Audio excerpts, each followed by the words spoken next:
E aí pessoal, tudo bem com vocês? Professor Gilton aqui. Vamos falar agora aqui sobre a nossa aula de Teoria Geral dos Sistemas. Vamos ver um pouco sobre os conceitos inicial da TGS, da Teoria Geral dos Sistemas. Então, vamos começar com a pergunta, da resposta, na verdade, do que é um sistema.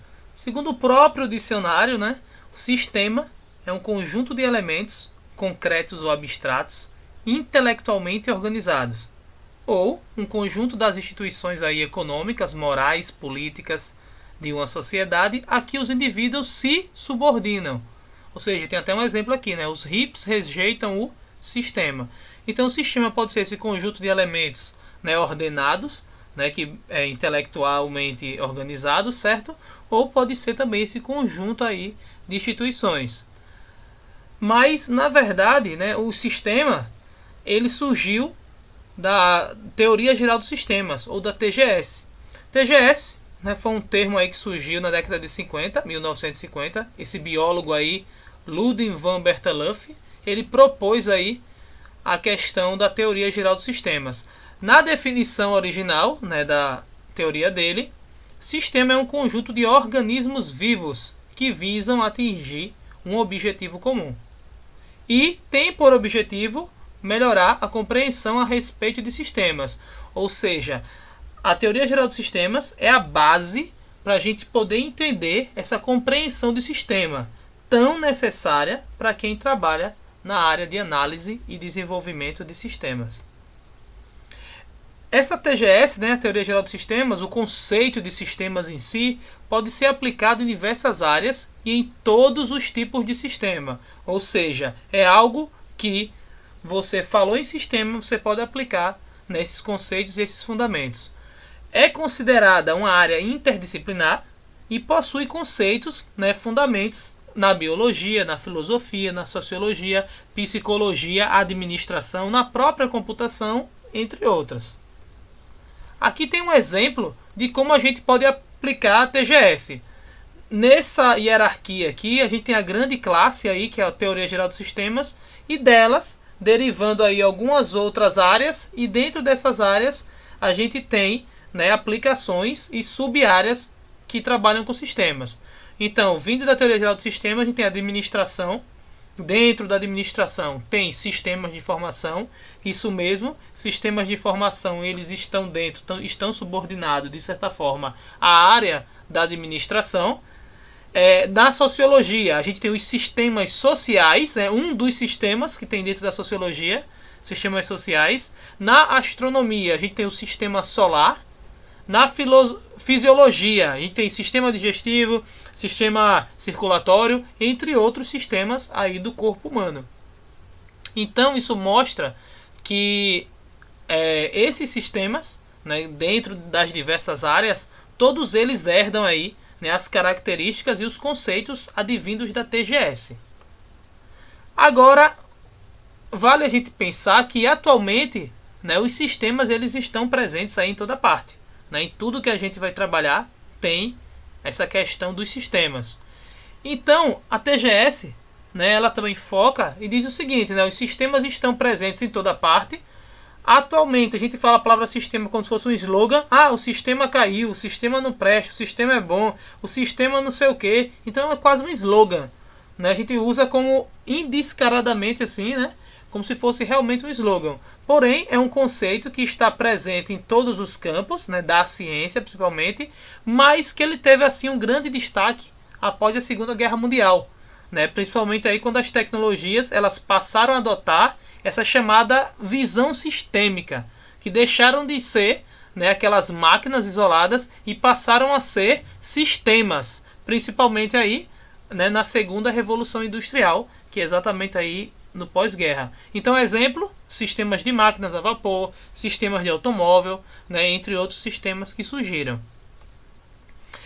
Devido às relações entre o homem e a máquina, advinda lá da segunda Revolução Industrial e até hoje, claro, além dos problemas financeiros, econômicos, sociais, políticos, tornou-se necessário o chamado enfoque sistêmico para se buscar a solução desses problemas. Ou seja, os problemas surgidos na sociedade e na relação entre o homem e a máquina né, para solucionar esses problemas, uma das soluções é você buscar entender de forma sistêmica para você poder solucionar esses problemas. Então, existem os chamados especialistas de sistemas, que são extremamente necessários para examinar essas soluções possíveis com o máximo de eficiência e o mínimo de custo. Aí vem essa palavrinha aí, né, que os sistemas eles buscam uma eficiência. Agora, o que é eficiência? Quando a gente fala de eficiência, vem aquela outra palavra que é eficácia. Antes da gente pensar de forma sistêmica, os problemas eles eram solucionados com eficácia, ou seja, eram apenas resolvidos.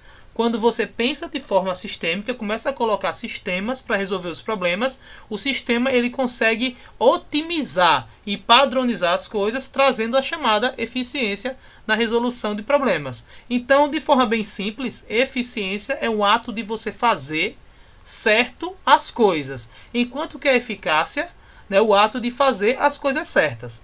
Dessa forma, certo, a eficácia ela refere-se a fazer atividades e alcançar metas. Ou seja, você tem que fazer alguma coisa, você faz. Independente de ser da melhor maneira, independente de você buscar otimizar. Você simplesmente realiza aquilo ali. Os problemas da sociedade eram assim. Então você teve eficácia, resolveu. Enquanto que a eficiência, você não vai só querer resolver.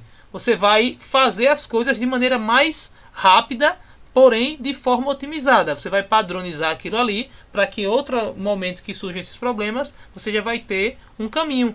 Então, dessa forma aí, também existem vários e vários modelos de produção, modelos de manufatura, que eles buscam um sistema, que eles buscam metodologias e que eles, de certa forma, formam um sistema.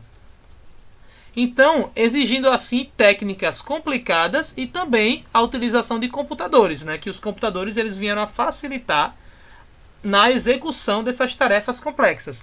Então, diante disso, sistemas de equipamento de hardware, dos computadores, das automações e até da chamada cibernética, que surgiu aí no pós-guerra, e os chamados sistemas de software. Todos esses sistemas, eles solucionam os problemas e com certeza eles têm aí essa visão sistêmica dos problemas. Nas ciências sociais, por outro lado também, os fenômenos sociais eles são tratados como sistemas. Você não pode tratar de forma isolada, porque senão você não vai conseguir atingir o que? Uma eficiência na resolução daquele problema. Então, abrangendo toda a complexidade das definições socioculturais do povo. A teoria das organizações formais, ela é representada pelas empresas comerciais que surgem algum tipo de padrão, ou regra, certo? As organizações, elas seguem todas as premissas de um sistema. Então, as organizações do ponto de vista sistêmico, você enxergando essas organizações do ponto de vista sistêmico, ela representa um sistema de variáveis que interagem entre si. Ou seja, na teoria das organizações, na teoria da administração, existem várias e várias formas de organização. Uma delas é a forma sistêmica de você enxergar. Então você trabalha uma organização ou uma empresa, como você queira enxergar, de forma sistêmica, aplicando as regras da teoria geral do sistema, que a gente vai ver depois em outras aulas. Então, desta forma, a TGS trata a chamada teoria das organizações como uma grande entidade e não simplesmente como partes isoladas aí, que estão apenas juntas. O considerado mundo novo, o mundo cibernético, ele não se refere mais a pessoas individualmente, e sim a um sistema social. O homem ele representa o elemento humano dentro de um grande sistema que é denominado sociedade. Ou seja, você não vai mais enxergar o ser humano aí dentro dessa visão aí da cibernética, do mundo cibernético, como algo isolado. Atualmente a gente tem as redes sociais e podemos até tratar que a própria rede social ela é um grande sistema de pessoas e de perfis que se conectam. E essa conexão ela gera diversas características. Essas características, caso a gente queira estudar, podem ser estudadas por meio da teoria geral dos sistemas. Aqui tem uma sugestão de exercício, caso alguém queira saber, de propósito, eu não comentei, sobre a cibernética. A própria cibernética ela tem características próprias e caso alguém queira aqui, pode fazer esse exercício e entender melhor sobre as características da cibernética. Lembrando que ela segue os padrões dos sistemas. Queria agradecer, certo? Qualquer dúvida vocês podem colocar aí, né, no material. E aqui as referências básicas, né, que é esse livro aqui de Teoria Geral dos Sistemas, o livro de Introdução à Teoria Geral da Administração e outros livros aqui de Sistema de Informação. Muito obrigado e até a próxima.